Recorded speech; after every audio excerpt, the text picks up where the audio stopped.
If you'd like to support this channel, we invite you to check us out on Patreon. Thank you so much.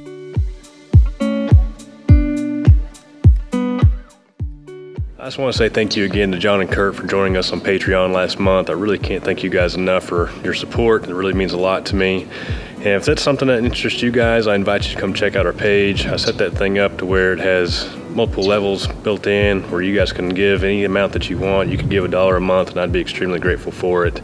But I've also got some other tiers built in to offer some more support for you guys. So if you would like, some more personalized advice or even some more one-on-one coaching, those options are available to you. So I invite you guys to go check it out, patreon.com/realturf. Hey, what's up guys? So a lot of you have been asking me how I built that lawn leveling rake, and so today I want to show you exactly how I did that and offer you some tips and tricks along the way to help you customize that to fit your needs. And so you guys have seen me use that in my videos over the summer, and it's a tool that I really think is valuable to have if you want to build a putting green or if you're going to do a lawn renovation. It just works a whole lot better than just your traditional lawn rake, and it allows you to get the soil surface extremely level, and it helps you see the highs and lows in your surface that you don't necessarily get to see with the teeth on a normal rake.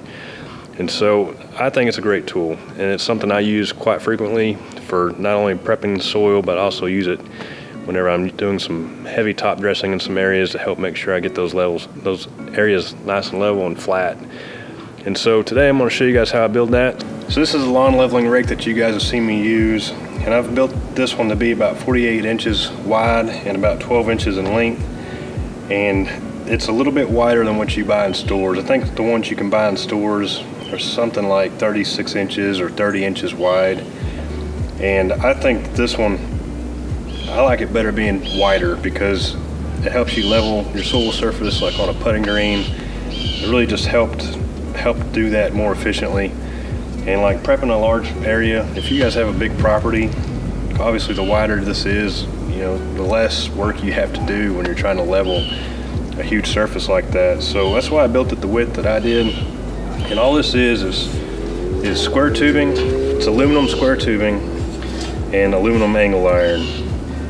And this is 3/4 inch steel tubing. It's an 1/8 inch thick, and that's 3/4 angle aluminum, and it's also an 1/8 inch thick. So it's really lightweight, but it's not so light that it doesn't sit on the surface real well. It's got enough weight to it that it sits down and it works really well. That's why I didn't build it out of steel for 2 reasons. 1, I didn't want it to be too heavy, and 2, I didn't want it to rust all the time. And so that's why I kept it all built out of aluminum. And so one thing that's unique about this one, and I've designed it this way actually by accident, but it's worked out to be just perfect, is this handle's 80 inches long. And so if you think about that, a regular handle is probably, I don't know, 5 foot long or something like that. And so what happens is when that handle's like this, you always find yourself being bent over with a shovel and a rake and doing this action. And so what does it do? It just wears you down on your back and everything just gets really tired. And you're having to do that because you need a lower angle to get more leverage to push against piles of dirt and things like that. And so with this handle being longer like this, I don't have to get down and push like that because it's longer. I've already got a smaller angle here, so it makes it real easy to just push it back and forth and it worked through the sand and dirt without having to work myself to death doing a large area like that. So it turned out to work out by accident. It was just a piece of conduit I had laying around, and it worked out perfect because my idea was, it's probably too long, but I can always cut it down and trim it if I wanted to. But this has worked out to be just perfect because I don't have to work very hard, and it just really does glide real easy over sand and dirt. So that would be my suggestion. Is again, this is a 3/4 conduit. It's 80 inches long, and so you can build that to be however you want to do it.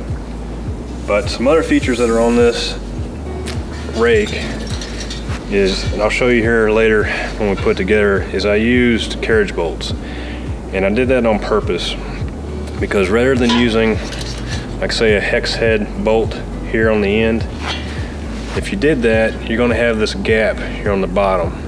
And the whole idea of these rakes is to get it as close to the surface as possible so that you can get it level. And so I didn't want that rise in there from just your standard bolt. And I also didn't want that bolt head catching on the runners and things in the lawn. I mean, even when you till it up and you do some work on it, you still have roots, you still have some runners, there's still debris in your soil, and so I didn't want it catching on everything. So that's why I use these smooth head carriage bolts here to put all that together. And yeah, these are way too long, but the reason they're too long is I actually got them at Tractor Supply, because at Tractor Supply you can buy nuts and bolts by the pound, which is a lot cheaper than going to Lowe's or Home Depot and buying these little things in the little bags that cost $1 or $2 a piece. So instead I got this for a few cents a pound, and it all worked out really well. So that's why they're a little too long, because that's the shortest ones I could get in this. I think they're 1/4 inch. And that's the shortest ones I could get at Tractor Supply when I built this. So another feature about this, and I'll show you more about this later, is this is all built out of square tubing, but here on the end, I don't know how well you can see it, that's a piece of angle iron. And that angle iron works out perfect the way I did this, because what it does is, you can see on the end, it covers up the opening that's on the end of your square tubing. That way dirt and debris doesn't get inside. And so that made a really nice edge, nice cap to cover all that up. And it's just shy of being flush, which actually worked out to my advantage, because it's another point that doesn't drag on the ground. So it's got a little bit of a rise in it right here, but it completely covers up the opening of the square tubing to keep everything out. And so those are some of the features on this that I think are really great. The only thing I would say that might could be done different is your weak point is right here. And so whenever you have piles of dirt on the ground, if they're really tall and you push into it real hard, you can cause this to want to bend in one way or the other. And so the way I approach is, when I have high piles like that, instead of pushing through it, I'll drag it backwards first, because that takes all the tension off of this thing, and then work it back through. So really this hasn't been an issue, having that bolt through there like that. But obviously if that becomes a problem point, you could do some heavier angle iron here, you could do heavier bolts, you could do a heavier pipe. But for me, this has worked out to be okay. So I would say, unless it just bothers you, do something different. But that's just a 3/4 inch conduit, and it's just standard conduit, it's not rigid. So it's worked out great. And that allows me to, I built it so that I can, I can fold this thing over any direction I want. So it stores well, it works well with the ground, and it's just been a really great tool. And really and truly, I think I built this whole thing for, I don't know, $60, something like that. And you can buy some of these online. I've seen, I think the 30-inch, 36-inch model you can get for like $120, $130. But to me, it just wasn't worth it. So I built this one, built it a little wider, built it a little bigger, and again, has a longer handle on it. So it's worked out really great for me. All right guys, so I'm not going to tear this entire rake apart to show you how it goes together every step of the way, but I am going to show you the key areas of how this thing goes together. And so something I noticed when I pulled this apart is this angle aluminum piece that's out here on the end. That one's actually a 16th inch thick, and the one that supports your handle, that's an 1/8 inch thick. And so you can save a little bit of money, because all this is out here on the end is just support for these middle pieces of square tubing, and just to provide that dust cap here on the end and keep the debris out. So I definitely would stick with at least that 1/8 inch there in the middle, because it doesn't flex, the walls are real sturdy, and it gives good support for that handle. So another thing that's really unique about this, I told you, is I used carriage bolts. And carriage bolts have this round head on top, and they're like a standard bolt, except they have this square head in them. And so I'm going to show you how to drill that out and how to file in that square head. Because what that square head does is it keeps this head steady. As you tighten this nut and lock washer down, it won't spin. So that's how you get it to stay together. And you don't want to take a drill bit in there that's the size of that square head and drill that out, because if you do that, this won't have anything to bite to, and it'll just spin and spin. You'll never be able to get it real tight. So right here on the bottom, this is the bottom side of the rake, and so that's where the carriage head goes. And you can see right here that I drilled a 1/4-inch hole through there, and I'm going to show you how to file in that square head. And I did 1/4-inch holes along the square, or this angle aluminum, and that's what keeps all that together. So I'm going to take you over here to the drill press. I've got a piece of aluminum. I can show you guys how to file that in there and how that goes together. All right, so before we dive off into drilling holes and all the things, think about how this goes together, okay? You've got 4 pieces of square tubing, and we're going to do 2 pieces of angle aluminum out here on the ends, okay? Just start with the frame. And the part that you got to pay the most attention to is this angle aluminum, okay? So what I mean by that is you want this carriage bolt to be directly in the center. Okay, so look at that right there. So you've got this channel, okay? You want this head to be directly in the center of this body. That way it all lines up, okay? So you need to start with the angle aluminum to get your holes directly in the center before you ever go drill anything into the square tubing, because this is your most important piece, because this is what's going to hold things together, okay? So in order to do that, what I would do is mark the center of this channel. So from this channel, from here to here on the inside wall, okay, outside here to inside wall is 5/8 of an inch. So the dead center will be 5/16. So once you get this piece cut, remember I said it's 12 inches width, 12 inches in length, width, whichever way you want to look at it. It's 12 inches wide, and so whenever you get that cut to your length, you want to mark the center of it. And so again, make sure you measure from this edge to the center, which will be 5/16, okay? And so once you have that marked, you know where your center point is between here and this angle, this inside channel, okay? Because if I were to come from this side, what's going to happen is the bolt's going to be too far this way, because this is measuring from the outside of this angle aluminum. So make sure you measure from the correct edge. This edge here, get you to the center between the inside edge of this wall and the outside edge of that angle aluminum, the 5/16. All right, so this is just a piece of scrap. I'm going to show you guys kind of how to do this. So like I said, we marked the center at 5/16. And if you think about the square tubing that's here on the end, it's 3/4 of an inch wide. So to get the dead center of that, you need 3/8 of an inch. So you just set this to be where you need it at 3/8. And then you come up here and you mark it from the end at 3/8.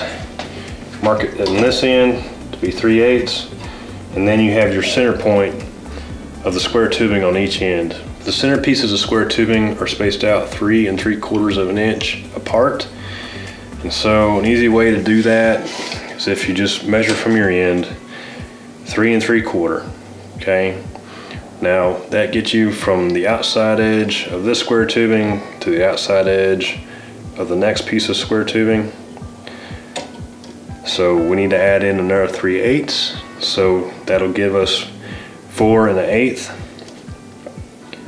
and that will be the center of the second piece of square tubing. So we're going to measure it from that end. You're going to measure it from this end as well, 4 1/8. And what that'll do is that'll give you the center of each piece of square tubing that comes in here to the center. So same deal with that as before. We need the center mark of this width of channel, which was 5/16. So take a gauge again and mark the center of 5/16.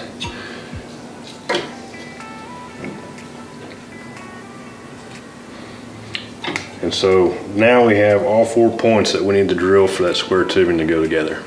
All right, so after you have all your center points marked out, If you've got a center punch, this would be a great time to use it, because what a center punch does, it has a tip on the end of it, a little spike, so that you can mark the center of these holes, and that'll keep your drill bit from walking around on you when you try to drill through this aluminum. And it just makes everything stay in the center and come out a lot more accurate for you. So that's all you do, is you punch a hole in it, and do that for all 4 points that you have marked on your angle aluminum. And then you use a 1/4 inch drill bit, because these are 1/4 inch carriage bolts, to drill through that hole there in the middle.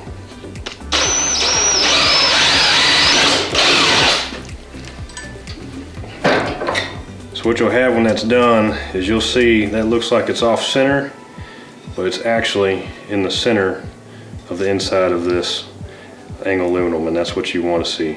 And so remember guys, this is a scrap piece, but you'll have all 4 holes drilled out along this angle aluminum, and then you're going to use that as your template. So that's when you're going to put that across your square tubing, and you're going to go ahead and drill through the center of each one of those pieces of square tubing, and that'll get your holes that you need made for putting all these pieces together. So you're going to do that on both ends of this, and once you get to that point, then you're going to be ready to file in this square hole here in the square tubing. I'm going to show you how to do that on the scrap piece of metal I have, but remember, we're going to do this on the bottom side of the square tubing, is where this square head gets filed in. Alright, so now that you've got your holes drilled into all of your angle aluminum pieces and all of your square tubing pieces, we've got to file in the square portion of that carriage bolt. And so to do that, I've got this small set of files, and this one is square, and so that's how you're going to get in there and file in the square edges of that carriage bolt head.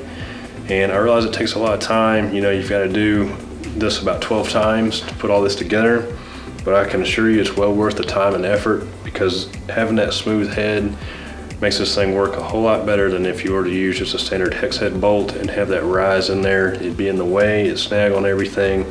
So take your time with this. I can assure you it's worth it.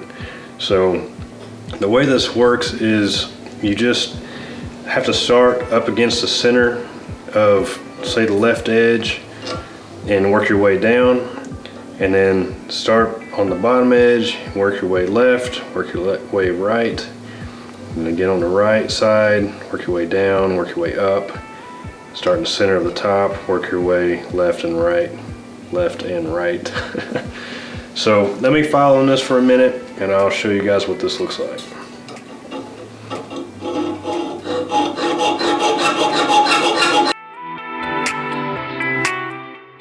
Okay, so once you get that square up like that, just take this and check and see that it fits.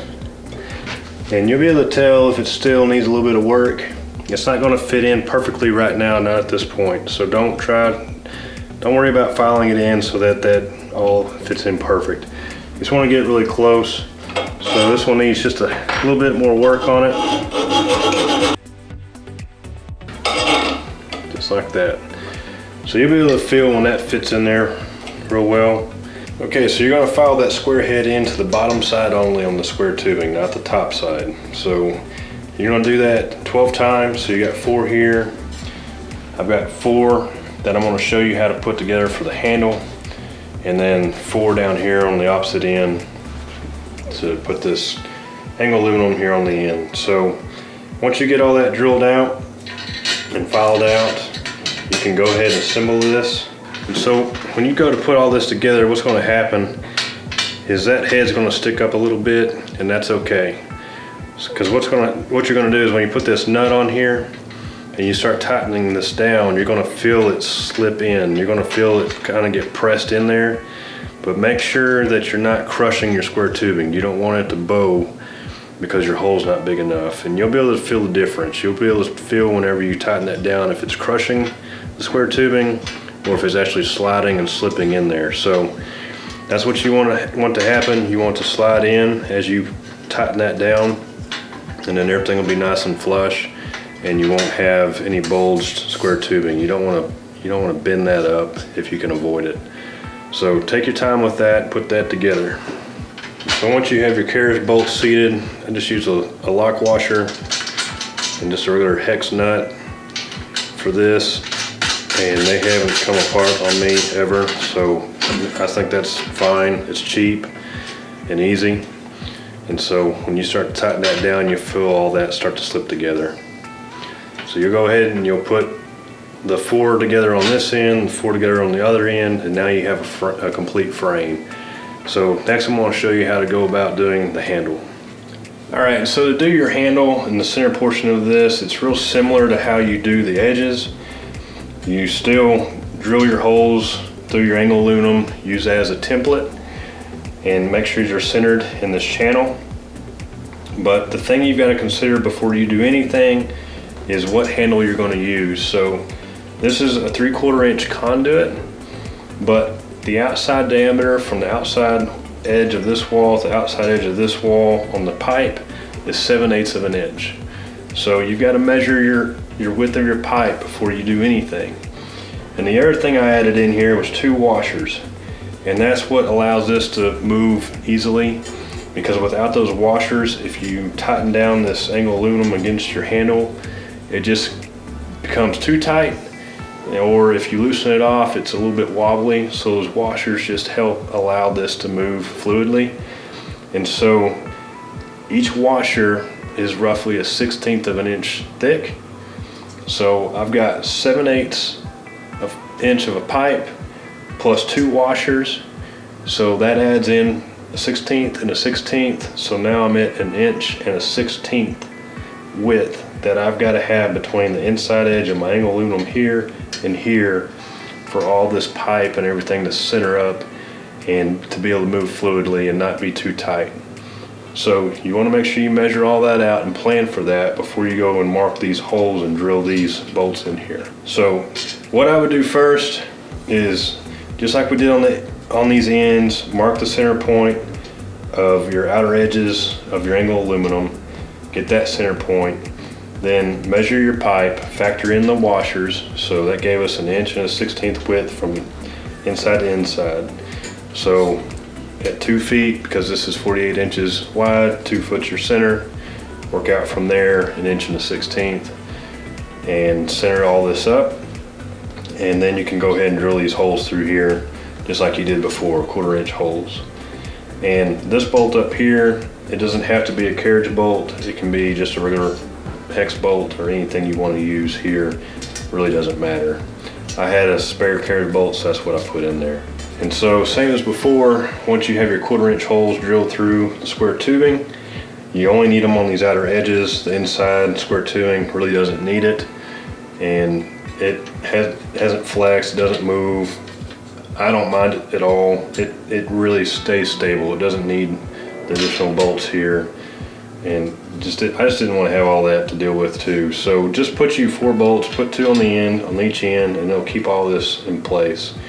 So you're going to drill that 1/4 inch hole through here on all 4 corners, and we're going to file in that square head on the bottom side of the rake here, here, and here on both of these. And then again, it'll all go together just like your edges do.